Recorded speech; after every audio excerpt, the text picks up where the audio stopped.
किं कुलेन विशालेन विद्याहीनस्य देहिनां ಅಕುಲಿನೋ ಅಪಿ ವಿದ್ಯಾವಾನ್ ಸರ್ವತ್ರ ಪರಿಪೂಜ್ಯತೆ. ಅಂದ್ರೆ ಅವಿದ್ಯಾವಂತ ಒಂದು ಶ್ರೇಷ್ಠ ಕುಲದಲ್ಲಿ ಹುಟ್ಟಿದರೂ ಏನ್ ಪ್ರಯೋಜನ? ಅದೇ ಒಬ್ಬ ವಿದ್ಯಾವಂತ ಹೀನ ಕುಲದಲ್ಲಿ ಹುಟ್ಟಿದರೂ ಅವನನ್ನು ಎಲ್ಲರೂ ಪೂಜಿಸುತ್ತಾರೆ. ಎಲ್ಲರಿಗೂ ನಮಸ್ಕಾರ. ನಾನ್ ಡಾಕ್ಟರ್ ರಜತ್ ಭಟ್, ನಿಸರ್ಗ ಹಾಸ್ಪಿಟಲ್ ಶಿರಸಿ.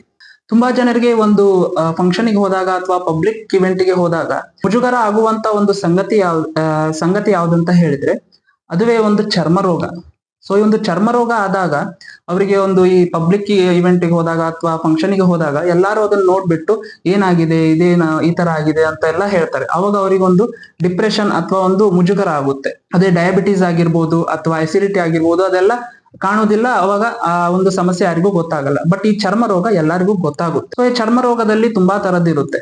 ಅದರಲ್ಲಿ ಡರ್ಮಟೈಟಿಸ್ ಆಗಿರ್ಬೋದು ಅಥವಾ ಫಂಗಲ್ ಇನ್ಫೆಕ್ಷನ್ ಆಗಿರ್ಬೋದು ಅಥವಾ ಅಲರ್ಜಿಕ್ ರಿಯಾಕ್ಷನ್ಸ್ ಆಗಿರ್ಬೋದು. ಇದಕ್ಕೆಲ್ಲ ನಮ್ಮ ಮಾಡರ್ನ್ ಮೆಡಿಸನ್ ಅಲ್ಲಿ ಅದಕ್ಕೆ ಕ್ಯೂರ್ ಅನ್ನೋದು ಇದೆ. ಅದಕ್ಕೆ ಮಾತ್ರೆಗಳಿದೆ, ಅದನ್ನ ತಗೊಂಡಾಗ ಕ್ಯೂರ್ ಆಗುತ್ತೆ. ಅದೇ ಒಂದು ಕಾಯಿಲೆಗೆ ಈ ಒಂದು ಮಾಡರ್ನ್ ಮೆಡಿಸನ್ ಅಲ್ಲಿ, ಆಧುನಿಕ ವಿಜ್ಞಾನದಲ್ಲಿ ಯಾವುದೇ ಒಂದು ಕ್ಯೂರ್ ಇಲ್ಲ. ಅದು ಯಾವ ಒಂದು ಕಾಯಿಲೆ ಅಂತ ಹೇಳಿದ್ರೆ ಅದುವೇ ಸೋರಿಯಾಸಿಸ್. ಸೊ ಈ ಒಂದು ಸೋರಿಯಾಸಿಸ್ ಅಂದ್ರೆ ಏನು, ಅದು ಬರ್ಲಿಕ್ಕೆ ಏನೆಲ್ಲಾ ಕಾರಣಗಳು ಮತ್ತು ಅದರ ಲಕ್ಷಣಗಳೇನು, ಆ ಒಂದು ಸೋರಿಯಾಸಿಸ್ ಬಂದಾಗ ನಾವು ಯಾವ ರೀತಿ ಆಹಾರಗಳನ್ನು ತಗೊಳ್ಬೇಕು ಅನ್ನೋದ್ರ ಬಗ್ಗೆ ಈ ಒಂದು ವಿಡಿಯೋದಲ್ಲಿ ನಾನು ಶೇರ್ ಮಾಡ್ತೀನಿ. ಮೊದಲನೇದಾಗಿ ಈ ಸೋರಿಯಾಸಿಸ್ ಅಂದ್ರೆ ಏನು ಅಂತ ನೋಡೋಣ. ಸೋರಿಯಾಸಿಸ್ ಅನ್ನೋದು ಒಂದು ಕ್ರೋನಿಕ್ ಡಿಸೀಸ್ ಅಂದ್ರೆ ದೀರ್ಘಕಾಲವಾಗಿ ಇರುವಂತದ್ದು. ಸೊ ಈ ಒಂದು ಸೋರಿಯಾಸಿಸ್ ಏನಿದೆ, ಇದು ನಮ್ಮ ಇಮ್ಯೂನ್ ಸಿಸ್ಟಮ್ ಏನಿದೆ, ಅಂದ್ರೆ ನಮ್ಮ ರೋಗ ನಿರೋಧಕ ಶಕ್ತಿ ಏನಿದೆ, ಅದು ನಮ್ಮ ಸ್ಕಿನ್ ಸೆಲ್ಸ್ ಮೇಲೆ ಅಟ್ಯಾಕ್ ಆದಾಗ, ಸ್ಕಿನ್ನಿನ ಜೀವಕೋಶಗಳೇನಿರುತ್ತೆ ಅಲ್ಲಿ ಅಟ್ಯಾಕ್ ಆದಾಗ, ಈ ಸ್ಕಿನ್ನಿನ ಜೀವಕೋಶಗಳು ಅಥವಾ ಸೆಲ್ಸ್ ಏನೇ ಹೇಳ್ತೀವಿ ಅದು ರ್ಯಾಪಿಡ್ ಆಗಿ ಮಲ್ಟಿಪ್ಲೈ ಆಗಕ್ಕೆ ಶುರು ಆಗುತ್ತೆ. ನಾರ್ಮಲ್ ಆಗಿ ಆಗೋಕಿನ 10 ಪಟ್ಟು ಜಾಸ್ತಿ ಆಗುತ್ತೆ. ಸೊ ಈ ರೀತಿ ಆದಾಗ ಏನಾಗುತ್ತೆ ಅಂದ್ರೆ ಈ ಒಂದು ಸ್ಕಿನ್ ಸೆಲ್ಸ್ ಏನಿದೆ ಅದು ಬೆಳೀತಾ ಹೋಗುತ್ತೆ, ಹಾಗೂ ನಿಮ್ಮ ನಾರ್ಮಲ್ ಸ್ಕಿನ್ ಏನಿರುತ್ತೆ ಅದಕ್ಕಿಂತ ಜಾಸ್ತಿ ರೇಸ್ಡ್ ಆಗುತ್ತೆ, ಹಾಗೂ ಸ್ಕಿನ್ ಒಣಗ್ಲಿಕ್ಕೆ ಶುರು ಆಗುತ್ತೆ, ಹಾಗೂ ಕೆಂಪಾಗಿ ಆಗ್ಲಿಕ್ಕೆ ಶುರು ಆಗುತ್ತೆ. ಸೊ ಈ ರೀತಿ ಆದಾಗ ಇದನ್ನ ಸೋರಿಯಾಸಿಸ್ ಅಂತ ಹೇಳ್ತಾರೆ. ನಾರ್ಮಲ್ ಆಗಿ ನಮ್ಮ ಸ್ಕಿನ್ ಸೆಲ್ಸ್ ಏನಿರುತ್ತೆ ಅದು 10 ರಿಂದ 30 ದಿನ ಆದ್ಮೇಲೆ ಹೊಸದಾಗಿ ಹುಟ್ಟಿರುತ್ತೆ. ಬಟ್ ಈ ಒಂದು ಸೋರಿಯಾಸಿಸ್ ಅಲ್ಲಿ ಕೇವಲ 3-5 ದಿನದಲ್ಲಿ ಈ ಒಂದು ಸ್ಕಿನ್ ಸೆಲ್ಸ್ ಏನಿದೆ ಅದು 3-5 ದಿನದಲ್ಲೇ ಹುಟ್ಲಿಕ್ಕೆ ಸ್ಟಾರ್ಟ್ ಆಗುತ್ತೆ. ಆದ ಕಾರಣ ಅದು ಅಲ್ಲಿ ರಕ್ತ ಸಂಚಾರ ತೀವ್ರವಾಗಿ ಆಗ್ಲಿಕ್ಕೆ ಶುರು ಆಗುತ್ತೆ, ಹಾಗೂ ಅದು ಕೆಂಪಾಗ್ಬಿಟ್ಟು ನಿಮ್ಗೆ ತುರಿಕೆ ಬರುವಂತದ್ದು ಮತ್ತು ಒಣಗುವಂತದ್ದು ಹಾಗೂ ರೆಡ್ ಆಗುವಂತದ್ದೆಲ್ಲ ಆಗುತ್ತೆ. ಈ ಸೋರಿಯಾಸಿಸ್ಗೆ ಏನು ಕಾರಣ ಅಂತ ನೋಡಕ್ ಹೋದ್ರೆ ಆಧುನಿಕ ವಿಜ್ಞಾನದಲ್ಲಿ ಅಂದ್ರೆ ಮಾಡರ್ನ್ ಮೆಡಿಸನ್ ಅಲ್ಲಿ ಇದನ್ನ ಕಾಸಸ್ ಅನ್ನೋನ್ ಅಂತ ಹೇಳ್ತಾರೆ. ಅಂದ್ರೆ ಇದಕ್ಕೆ ಯಾವುದೇ ಕಾರಣಗಳು ಇನ್ನೂವರೆಗೂ ಇದನ್ನ ಕಂಡು ಹಿಡ್ದಿಲ್ಲ ಅಂತ ಹೇಳ್ತಾರೆ. ಆದ್ರೆ ಹೆರಿಡಿಟರಿ ಥ್ರೂ ಬರ್ಬೋದು, ಅಂದ್ರೆ ನಿಮ್ಮ ತಂದೆ ತಾಯಿಗಿದ್ರೆ ಅದು ಮಕ್ಕಳಿಗೆ ಬರ್ಬೋದು ಅಥವಾ ನೆಕ್ಸ್ಟ್ ಜನರೇಷನ್ ಅವರಿಗೆ ಬರ್ಬೋದು ಅಂತ ಹೇಳಿದ್ದಾರೆ. ಸೊ ಮುಖ್ಯವಾಗಿ ತಂದೆ ತಾಯಿಗೆ ಯಾರಾದ್ರೂ ಒಬ್ರಿಗಿದ್ರೆ ನಿಮ್ಮ ಮಕ್ಕಳಿಗೆ 15 ರಿಂದ 20% ಬರುವ ಚಾನ್ಸಸ್ ಇರುತ್ತೆ. ಅದೇ ತಂದೆ ತಾಯಿಗೆ ಇಬ್ರಿಗೂ ಇದ್ರೆ 50% ಬರುವಂತ ಚಾನ್ಸಸ್ ಇದೆ ಅಂತ ಹೇಳಿದ್ದಾರೆ. ಅದಾದ್ಮೇಲೆ ಈ ಒಂದು ಸೋರಿಯಾಸಿಸ್ ಏನಿದೆ ಇದು ಬಂದ ಮೇಲೆ ಇದು ಜಾಸ್ತಿ ಆಗ್ಲಿಕ್ಕೆ ಒಂದಿಷ್ಟು ಕಾರಣಗಳು ಹೇಳಿದ್ದಾರೆ. ಸೊ ಆ ಕಾರಣಗಳು ಏನಂತ ನೋಡೋಣ. ಮೊದಲನೇದು ಟ್ರೋಮಾ ಅಂದ್ರೆ ಗಾಯ ಆಗಿರುತ್ತೆ, ಅಥವಾ ನಿಮ್ಗೆ ಏನಾದ್ರು ಒಂದು ಸರ್ಜರಿ ಆಗಿರುತ್ತೆ, ಆ ಒಂದು ಮಾರ್ಕ್ ಉಳ್ಕೊಂಡಿರುತ್ತೆ. ಸೊ ಆ ಜಾಗದಲ್ಲಿ ಇದು ತೀವ್ರವಾಗಿ ಆಗುವ ಒಂದು ಚಾನ್ಸಸ್ ಇದೆ ಅಂತ ಹೇಳಿದ್ದಾರೆ. ಅದಾದ್ಮೇಲೆ ಸನ್ಲೈಟ್. ಸೊ ಸನ್ಲೈಟ್ ಗೆ ತುಂಬಾ ಎಕ್ಸ್ಪೋಸ್ ಆದವರಿಗೆ ಈ ಒಂದು ಸೋರಿಯಾಸಿಸ್ ಏನಿದೆ ತುಂಬಾ ಜಾಸ್ತಿ ಆಗುತ್ತೆ. ಅದಾದ್ಮೇಲೆ ಇನ್ಫೆಕ್ಷನ್, ಯಾವುದೋ ಒಂದು ಇನ್ಫೆಕ್ಷನ್ ಆಗಿದೆ, ಸ್ಕಿನ್ನಿಗೆ ಮುಂಚಿತವಾಗಿ ಆಗಿತ್ತು, ಆ ರೀತಿ ಆದಾಗ ಈ ಇನ್ಫೆಕ್ಷನ್ ಇಂದನೂ ಸಹ ಈ ಸೋರಿಯಾಸಿಸ್ ಏನಿದೆ ಅದು ಸ್ವಲ್ಪ ಜಾಸ್ತಿ ಆಗುತ್ತೆ. ಅದಾದ್ಮೇಲೆ ಒಂದಿಷ್ಟು ಮೆಡಿಸಿನ್ಸ್ ಹೇಳಿದ್ದಾರೆ, ಆ ಮೆಡಿಸಿನ್ಸ್ ತಗೊಳ್ಳೋದ್ರಿಂದ ಈ ಸೋರಿಯಾಸಿಸ್ ಜಾಸ್ತಿ ಆಗುತ್ತೆ. ಉದಾಹರಣೆಗೆ ಆಂಟಿ ಮಲೇರಿಯಲ್ ಡ್ರಗ್ಸ್, ಅಂದ್ರೆ ಮಲೇರಿಯಾ ರೋಗ ಬಂದಾಗ ಕೊಡುವಂತ ಏನು ಮೆಡಿಸಿನ್ಸ್ ಇದೆ ಆ ಮೆಡಿಸಿನ್ಸ್ ತಗೊಳ್ಳೋದ್ರಿಂದ ಜಾಸ್ತಿ ಆಗುತ್ತೆ. ಮತ್ತು ನೋವಿನ ಮಾತ್ರೆಗಳು, NSAIDs ಅಂತ ಹೇಳ್ತಾರೆ. ಸೊ ಈ ನೋವಿನ ಮಾತ್ರೆಗಳು ಅಥವಾ ಪ್ಯಾರಾಸಿಟಮಾಲ್ ಇದನ್ನೆಲ್ಲ ತಗೊಳ್ಳೋದ್ರಿಂದ ಏನಾಗುತ್ತೆ, ಈ ಒಂದು ಸೋರಿಯಾಸಿಸ್ ಜಾಸ್ತಿ ಆಗ್ಬೋದು. ಅದಾದ್ಮೇಲೆ ಗ್ಲೂಕೋಕಾರ್ಟಿಕೋಸ್ಟೆರಾಯ್ಡ್ಸ್ ಅಂತ ಬರುತ್ತೆ. ಸಾಮಾನ್ಯವಾಗಿ ಈ ನೋವಿನ ರುಮೆಟೆಡ್ ಆರ್ಥರೈಟಿಸ್ ಆಗಿರ್ಬೋದು ಅಥವಾ ಉಸಿರಾಟದ ತೊಂದರೆ ಆಗಿರ್ಬೋದು, ಈ ರೀತಿಯ ಸಮಸ್ಯೆಗಳಿಗೆ ಮತ್ತು ತೀವ್ರವಾದ ನೋವಿದ್ದಾಗ ಈ ರೀತಿಯ ಸಮಸ್ಯೆಗಳಿಗೆ ಗ್ಲೂಕೋಕಾರ್ಟಿಕೋಸ್ಟೆರಾಯ್ಡ್ಸ್ ಅಂತ ಹೇಳಿ ಮಾತ್ರೆ ಕೊಡ್ತಾರೆ. ಸೊ ಈ ಮಾತ್ರೆಗಳನ್ನ ತಗೊಳ್ಳೋದ್ರಿಂದ ಸಹ ಈ ಒಂದು ಸೋರಿಯಾಸಿಸ್ ಏನಿದೆ ಜಾಸ್ತಿ ಆಗುತ್ತೆ. ಮತ್ತು ಯಾರು ಸೋರಿಯಾಸಿಸ್ಗೆ ಮಾಡರ್ನ್ ಮೆಡಿಸಿನ್ಸ್ ತಗೊಳ್ತಿರ್ತಾರೋ ಸೊ ಅವರಿಗೆ ಕೂಡಲೇ ಅದು ಕಡಿಮೆ ಆಗುತ್ತೆ. ಸೊ ಅದನ್ನ ಅವರು ಬಿಟ್ ಕೂಡಲೇ ಏನಾಗುತ್ತೆ, ರಿಬೌಂಡ್ ಆಗುತ್ತೆ. ಸೊ ಅದನ್ನ ರಿಬೌಂಡ್ ಸೋರಿಯಾಸಿಸ್ ಅಂತ ಹೇಳ್ತಾರೆ. ಈ ರೀತಿ ಆದಾಗ ಇದು ತೀವ್ರವಾಗಿ ಹರಡುತ್ತೆ, ಇಡೀ ದೇಹಕ್ಕೆ ಹರಡ್ಬಿಟ್ಟು ಇದ್ರದ್ದೇನು ತೀವ್ರತೆ ಇರುತ್ತೆ ಅದು ತುಂಬಾನೇ ಜಾಸ್ತಿ ಆಗುತ್ತೆ. ಅದಾದ್ಮೇಲೆ ಇನ್ನೊಂದು ತುಂಬಾ ಇಂಪಾರ್ಟೆಂಟ್, ಸ್ಟ್ರೆಸ್ ಮತ್ತೆ ಎಂಗ್ಸೈಟಿ. ಸೊ ಯಾರಿಗೆ ತುಂಬಾ ಸ್ಟ್ರೆಸ್ ಇರುತ್ತೆ ಅವರಲ್ಲೂ ಸಹ ಈ ಒಂದು ಸೋರಿಯಾಸಿಸ್ ಏನಿದೆ ತುಂಬಾ ಜಾಸ್ತಿ ಆಗುತ್ತೆ. ಅದಾದ್ಮೇಲೆ ಇನ್ನೊಂದು ಇಂಪಾರ್ಟೆಂಟ್ ಯಾರು ಆಲ್ಕೋಹಾಲ್ ತಗೊಳ್ತಾರೆ ಮತ್ತೆ ಯಾರು ಸ್ಮೋಕ್ ಮಾಡ್ತಾರೆ, ಧೂಮರಪಾನ ಮಾಡ್ತಾರೆ, ಅವರಲ್ಲೂ ಸಹ ಈ ಒಂದು ಸೋರಿಯಾಸಿಸ್ ಏನಿದೆ ಅದು ತುಂಬಾ ಜಾಸ್ತಿ ಆಗುತ್ತೆ. ಈ ಸೋರಿಯಾಸಿಸ್ ಮುಖ್ಯವಾಗಿ 4 ಟೈಪ್ಸ್ ಇದೆ. ಸೊ ಆ 4 ಟೈಪ್ಸ್ ಏನಂತ ಹೇಳಿದ್ರೆ, ಒಂದು ಪ್ಲೇಕ್ ಸೋರಿಯಾಸಿಸ್, ಎರಡನೇದು ಗಟೆಡ್ ಸೋರಿಯಾಸಿಸ್, ಮೂರನೇದು ಎರಿಥ್ರೋಡರ್ಮರಿಕ್ ಸೋರಿಯಾಸಿಸ್, ನಾಲ್ಕನೇದು ಪಿಸ್ಟ್ಯುಲರ್ ಸೋರಿಯಾಸಿಸ್. ಮೊದಲನೇದು ಪ್ಲೇಕ್ ಸೋರಿಯಾಸಿಸ್. ಸೊ ಈ ಪ್ಲೇಕ್ ಸೋರಿಯಾಸಿಸ್ ಏನು ಲಕ್ಷಣ ಅಂತ ನೋಡೋದಾದ್ರೆ, ಇದು ಸಾಮಾನ್ಯವಾಗಿ ತುಂಬಾ ಜನರಲ್ಲಿ ಸೋರಿಯಾಸಿಸ್, ಕಾಮನ್ ಸೋರಿಯಾಸಿಸ್ ಕಂಡು ಬರೋದಂದ್ರೆ ಈ ಪ್ಲೇಕ್ ಸೋರಿಯಾಸಿಸ್. ನಿಮ್ಮ ಚರ್ಮ ಏನಿರುತ್ತೆ ಅದಕ್ಕಿಂತ ಒಂದ್ ಸ್ವಲ್ಪ ರೇಸ್ಡ್ ಆಗಿರುತ್ತೆ, ಅಂದ್ರೆ ನಾರ್ಮಲ್ ಚರ್ಮದಾಗಿರಲ್ಲ, ಸ್ವಲ್ಪ ಬಾವು ತರ ಬಂದಿರುತ್ತೆ. ಅದಾದ್ಮೇಲೆ ಇದು ಕೆಂಪಾಗಿರುತ್ತೆ ಹಾಗೂ ನಿಮಗೆ ಸಿಲ್ವರ್ ಅಥವಾ ವೈಟ್ ಕಲರ್ ಲೈನ್ಸ್ ಕಾಣಿಸುತ್ತೆ ಅದರಲ್ಲಿ. ಆಮೇಲೆ ತೀವ್ರವಾದ ತುರಿಕೆ ಇರುತ್ತೆ. ಸೊ ಯಾವಾಗ ನೀವು ತೀವ್ರವಾಗಿ ತುರಿಕೆ ಮಾಡ್ತಿರೋ ಆವಾಗ ನಿಮಗೆ ಅಲ್ಲಿ ಬ್ಲೀಡಿಂಗ್ ಸ್ಪಾಟ್ಸ್ ಕಾಣಿಸುತ್ತೆ, ಅಂದ್ರೆ ಚಿಕ್ಕ ಚಿಕ್ಕ ರಕ್ತ ಕಣಗಳು ಕಾಣಿಸುತ್ತೆ. ಅದಾದ್ಮೇಲೆ ಆ ಒಂದು ತುರಿಕೆ ಮಾಡಿದಾಗ ಹೊಟ್ಟಿನಾಗೆ ಉದುರುವಂತ ಸಾಧ್ಯತೆ ಇರುತ್ತೆ. ಸೊ ಅದಾದ್ಮೇಲೆ ಇದು ಸಾಮಾನ್ಯವಾಗಿ ಎಲ್ಲೆಲ್ಲಿ ಕಾಣಿಸುತ್ತೆ ಅಂತ ನೋಡೋದಾದ್ರೆ, ಸಾಮಾನ್ಯವಾಗಿ ಇದು ಎಕ್ಸ್ಟೆನ್ಸಾರ್ ಸರ್ಫೇಸಸ್ ಅಲ್ಲಿ ಕಾಣಿಸುತ್ತೆ. ಎಕ್ಸ್ಟೆನ್ಸಾರ್ ಸರ್ಫೇಸಸ್ ಅಂದ್ರೆ ಉದಾಹರಣೆಗೆ ನಮ್ಮ ನೀ ಜಾಯಿಂಟ್ಸ್ ಆಗಿರ್ಬೋದು, ಮಂಡಿ ಆಗಿರ್ಬೋದು, ಮತ್ತು ಎಲ್ಬೋ ಜಾಯಿಂಟ್ಸ್ ಆಗಿರ್ಬೋದು, ಅದರ ಮತ್ತೆ ಮೇಲ್ಗಡೆ ಚರ್ಮ, ಕೆಳಗಡೆ ಚರ್ಮ, ಆ ರೀತಿಯಾಗಿ ತುಂಬಾ ಯಾವ್ದು ಎಕ್ಸ್ಪೋಸ್ ಆಗುತ್ತೋ ಆ ಒಂದು ರೀಜನ್ಸ್ ಅಲ್ಲಿ ಈ ಒಂದು ಪ್ಲೇಕ್ ಸೋರಿಯಾಸಿಸ್ ಕಾಣಿಸುತ್ತೆ. ಅದಾದ್ಮೇಲೆ ಇನ್ನೊಂದು ಸಾಮಾನ್ಯವಾಗಿ ಕಾಣಿಸೋ ಒಂದು ತಲೆಯಲ್ಲಿ, ಸೊ ಅದನ್ನ ಸ್ಕಾಲ್ಪ್ ಸೋರಿಯಾಸಿಸ್ ಅಂತಾನು ಹೇಳ್ತಾರೆ. ತಲೆಯಲ್ಲಿಯೂ ಸಹ ಕಾಣಿಸುತ್ತೆ. ಅದರಿಂದ ಕೂದಲು ಸಹ ಉದುರುವಂತ ಚಾನ್ಸಸ್ ಇರುತ್ತೆ. ಸೊ ಈ ಕೂದಲು ಉದುರೋದ್ರಿಂದ ಏನು ಭಯ ಪಡೋದ್ ಬೇಡ, ಯಾಕಂದ್ರೆ ಆ ಒಂದು ಸೋರಿಯಾಸಿಸ್ ಗುಣ ಆದ್ಮೇಲೆ ಆಟೋಮೆಟಿಕ್ ಆ ಕೂದಲು ಮತ್ತೆ ಬರ್ಲಿಕ್ಕೆ ಶುರು ಆಗುತ್ತೆ. ಸೊ ಈ ಒಂದು ಕೂದಲು ಉದುರುವಿಕೆ ಏನಿದೆ ಅದು ಜಸ್ಟ್ ಟೆಂಪ್ರರಿ ಅಷ್ಟೇ, ಕೇವಲ ಅಲ್ಲಷ್ಟೇ ಆಗೋದಂತಲ್ಲ, ನಿಮ್ಮ ಎಕ್ಸಿಲರಿ ರೀಜನ್ಸ್ ಅಲ್ಲಿಯೂ ಆಗ್ಬೋದು, ಅಂದ್ರೆ ಎಲ್ಲಿ ಸಂಧಿಗಳಿದೆ ಅಲ್ಲಿಯೂ ಸಹ ಆಗುವಂತ ಚಾನ್ಸಸ್ ಇರುತ್ತೆ. ಅಲ್ಲಿ ಆದಾಗ ನಿಮಗೆ ಆ ಒಂದು ಸ್ಕೇಲಿ ರೀಜನ್ಸ್ ಅಂದ್ರೆ ಒಣಗಿದ ಚರ್ಮದ ತರ ಇರಲ್ಲ, ಕೆಂಪಾಗಿರುತ್ತೆ ಅಷ್ಟೇ. ಅದಾದ್ಮೇಲೆ ನಮ್ಮ ನೇಲ್ಸ್ ಅಲ್ಲಿಯೂ ಸಹ ಆಗುವಂತ ಚಾನ್ಸಸ್ ಇರುತ್ತೆ. ಮತ್ತು ಈ ಪ್ಲೇಕ್ ಸೋರಿಯಾಸಿಸ್ ಸಾಮಾನ್ಯವಾಗಿ ನಮ್ಮ ಪಾಮ್ ರೀಜನ್ ಅಲ್ಲಿ, ಅಂದ್ರೆ ಕೈ ಮೇಲೆ ಹಾಗೂ ನಮ್ಮ ಪಾದದ ಕೆಳಗೂ ಆಗ್ಬೋದು. ಇದನ್ನ ಪ್ಲಾಂಟಾರ್ ಸೋರಿಯಾಸಿಸ್ ಅಂತಾನು ಹೇಳ್ತಾರೆ. ಎರಡನೇದು ಗಟೆಡ್ ಸೋರಿಯಾಸಿಸ್. ಈ ಒಂದು ಗಟೆಡ್ ಸೋರಿಯಾಸ್ ಅಲ್ಲಿ ಮೇನ್ ಆಗಿ ಡ್ರಾಪ್ಲೆಟ್ ತರ ಒಂದು ಸ್ಕಿನ್ ಲೀಜನ್ ಆಗುತ್ತೆ. ಆ ಡ್ರಾಪ್ಲೆಟ್ ಅಂದ್ರೆ ಮಳೆ ಹನಿ ಇರುತ್ತಲ್ಲ, ಆ ರೀತಿಯಾಗಿ ಚಿಕ್ಕದಾಗಿರುತ್ತೆ, 1 ಸೆಂಟಿಮೀಟರ್ಕಿಂತ ಕಡಿಮೆ ಇರುತ್ತೆ, ಹಾಗೂ ತುಂಬಾ ಕೆಂಪಾಗಿರುತ್ತೆ, ಹಾಗೂ ಆ ಒಂದು ಚರ್ಮ ಏನಿರುತ್ತೆ ತುಂಬಾ ಒಣಗೋಗಿರುತ್ತೆ. ಮತ್ತು ಇದು ತುಂಬಾ ಅಂದ್ರೆ ತುಂಬಾ ಕಡೆ ಆಗಿರುತ್ತೆ, ಅಂದ್ರೆ ಕೇವಲ 1-2 ಇರಲ್ಲ, ಸುಮಾರಾಗಿ ಈ ಒಂದು ಡ್ರಾಪ್ಲೆಟ್ ತರ ಚಿಕ್ಕದಾಗಿ ಇಡೀ ದೇಹಕ್ಕೆಲ್ಲ ಆಗುತ್ತೆ. ಮತ್ತು ಈ ಒಂದು ಗಟೆಡ್ ಸೋರಿಯಾಸಿಸ್ಗೆ ಆಗ್ಲಿಕ್ಕೆ ಮುಖ್ಯ ಕಾರಣ ಒಂದು ಇನ್ಫೆಕ್ಷನ್. ದೇಹದಲ್ಲಿ ಯಾವುದೋ ಒಂದು ಇನ್ಫೆಕ್ಷನ್ ಆದ್ರೆ ಇದು ತೀವ್ರವಾಗಿ ಹೆಚ್ಚಾಗ್ತಾ ಹೋಗುತ್ತೆ. ಉದಾಹರಣೆಗೆ ನಮ್ಮ ಥ್ರೋಟ್ ಇನ್ಫೆಕ್ಷನ್ ಆಗಿರ್ಬೋದು.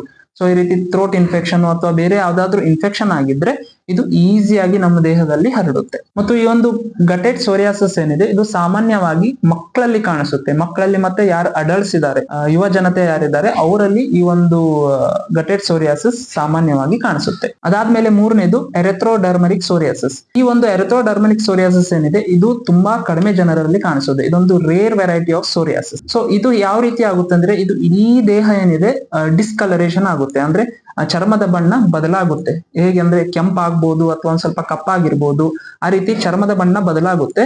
ಮತ್ತು ತುಂಬಾ ಸ್ಕೇಲಿ ಲೀಜನ್ ಅಂದ್ರೆ ತುಂಬಾ ಒಣಗೋಗ್ಬಿಟ್ಟು ಅದು ಹೊಟ್ಟು ಉದುರ್ಲಿಕ್ಕೆ ಶುರು ಆಗುತ್ತೆ. ಸೊ ಅದ್ರೊಟ್ಟಿಗೆ ಇದ್ರಲ್ಲಿ ಏನಾಗುತ್ತೆ ಅಂದ್ರೆ ತೀವ್ರವಾದ ಜ್ವರ ಬರುವಂತದ್ದು, ಮತ್ತೆ ಮೈಯೆಲ್ಲ ನಡುಗುವಂತದ್ದು, ಹಾಗೂ ದೇಹದ ಏನು ನೀರಿನ ಅಂಶ ಇರುತ್ತೆ ಅದು ಕಡಿಮೆ ಆಗುವಂತದ್ದು, ಡಿಹೈಡ್ರೇಷನ್ ಅಂತ ಹೇಳ್ತೀವಿ, ಡಿಹೈಡ್ರೇಷನ್ ಆಗುವಂತದ್ದು.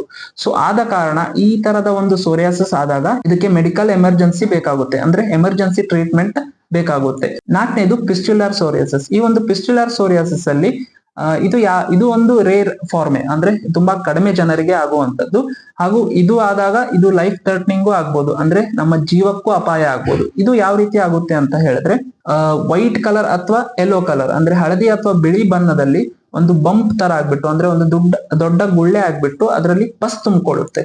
ಸೊ ಈ ರೀತಿಯಾಗಿ ಇಡೀ ಅದು ದೇಹಕ್ಕೆಲ್ಲ ಆಗ್ಬೋದು ಅಥವಾ ಒಂದು ಸಣ್ಣ ರೀಜನ್ ಅಲ್ಲಿಯೂ ಆಗ್ಬೋದು. ಈ ರೀತಿ ಆದಾಗ ಇದ್ರಲ್ಲೂ ಅಷ್ಟೇ ತೀವ್ರವಾದ ಜ್ವರ ಬರುವಂತದ್ದು, ಮೈ ನಡುಗುವಂತದ್ದು, ವಾಮಿಟ್ ಆಗುವಂತದ್ದು, ನಮ್ಮ ದೇಹದ ನೀರಿನಂಶ ಕಡಿಮೆ ಆಗುವಂತದ್ದು, ಡಿಹೈಡ್ರೇಷನ್ ಆಗುವಂತದ್ದು, ಈ ತರದ್ದೆಲ್ಲ ಆಗುತ್ತೆ. ಸೊ ಈ ತರ ಆದಾಗ ಕೂಡಲೇ ನಾವು ಇದಕ್ಕೂ ಸಹ ಎಮರ್ಜೆನ್ಸಿ ಟ್ರೀಟ್ಮೆಂಟ್ ಬೇಕಾಗುತ್ತೆ. ಈ ಒಂದು ಸೋರಿಯಾಸಿಸ್ಗೆ ಆಧುನಿಕ ವಿಜ್ಞಾನದಲ್ಲಿ ಅಥವಾ ಮಾಡರ್ನ್ ಮೆಡಿಸನ್ ಅಲ್ಲಿ ಯಾವುದೇ ಒಂದು ಕ್ಯೂರ್ ಇಲ್ಲ. ಆದ್ರೆ ಆಯುರ್ವೇದದಲ್ಲಿ ನಾವು ಪಂಚಕರ್ಮದಿಂದ ಇದನ್ನು ಗುಣ ಮಾಡಬಹುದು. ಆದ್ರೆ ಒಂದೇ ಸಲ ಪಂಚಕರ್ಮಕ್ಕೆ ಇದು ಪೂರ್ತಿಯಾಗಿ ಗುಣ ಆಗಲ್ಲ. ರಿಪೀಟೆಡ್ ಆಗಿ ಅವರ ಸಮಸ್ಯೆ ಯಾವ ರೀತಿ ಇದೆ ಅಂತ ನೋಡ್ಬಿಟ್ಟು ನಾವು ರಿಪೀಟೆಡ್ ಆಗಿ ಪಂಚಕರ್ಮಗಳನ್ನ ಮಾಡೋದ್ರಿಂದ ಈ ಒಂದು ಸಮಸ್ಯೆ ಏನಾಗುತ್ತೆ, ಕಡಿಮೆ ಆಗ್ತಾ ಹೋಗುತ್ತೆ. ಮತ್ತು ಆಯುರ್ವೇದದಲ್ಲಿ ಈ ಒಂದು ಸೋರಿಯಾಸಿಸ್ ಅನ್ನು ಕುಷ್ಠ ಎಂಬ ರೋಗದಲ್ಲಿ ವಿವರಣೆಯನ್ನು ಮಾಡಿದ್ದಾರೆ. ಸೊ ಈ ಒಂದು ಕುಷ್ಠ ರೋಗ ಹೇಗೆ ಬರುತ್ತೆ, ಯಾವ ಆಹಾರದಿಂದ ಬರುತ್ತೆ, ಮತ್ತು ಯಾವ ಆಹಾರಗಳನ್ನು ಈ ಒಂದು ಕುಷ್ಠರೋಗ ಬಂದಾಗ ತಗೊಳ್ಬಾರ್ದು ಮತ್ತು ಯಾವ ಆಹಾರಗಳನ್ನ ತಗೊಳ್ಬೇಕು ಅನ್ನೋದ್ರ ಬಗ್ಗೆ ತುಂಬಾ ಚೆನ್ನಾಗಿ ವಿವರಣೆ ಮಾಡಿದ್ದಾರೆ. ನಾವು ಮುಖ್ಯವಾಗಿ ಯಾವ ಆಹಾರಗಳನ್ನು ತಗೊಳ್ಬಾರ್ದು ಅಂತ ನೋಡೋದಾದ್ರೆ, ನಾವು ಅತಿಯಾಗಿ ಈ ಒಂದು ಜೇನುತುಪ್ಪ ಏನಿದೆ ಅದನ್ನು ನಾವು ಅತಿಯಾಗಿ ಸೇವನೆ ಮಾಡಬಾರ್ದು. ಮತ್ತೆ ಫಿಶ್ ಏನಿದೆ, ಫಿಶ್ ಯಾರು ಕನ್ಸ್ಯೂಮ್ ಮಾಡ್ತಿರ್ತಾರೆ ಅವರು ತುಂಬಾ ಅತಿಯಾಗಿ ಈ ಫಿಶ್ ಅನ್ನು ತಗೊಳ್ಬೇಡಿ. ಮತ್ತು ಈ ಫಿಶ್ ಅನ್ನು ಹಾಲೊಟ್ಟಿಗೆ ತಗೊಳ್ಬಾರ್ದು ಅಂತ ಪರ್ಟಿಕ್ಯುಲರ್ ಆಗಿ ಹೇಳಿದ್ದಾರೆ. ಸೊ ಅದಕ್ಕಾಗಿ ಈ ಹಾಲೊಟ್ಟಿಗೆ ಯಾರು ಫಿಶ್ ತಗೊಳ್ತಾರೆ ಅವರಲ್ಲಿ ಈ ಸೋರಿಯಾಸಿಸ್ ಅಥವಾ ಚರ್ಮದ ಕಾಯಿಲೆ ಬರುವಂತ ಸಾಧ್ಯತೆ ಇರುತ್ತೆ.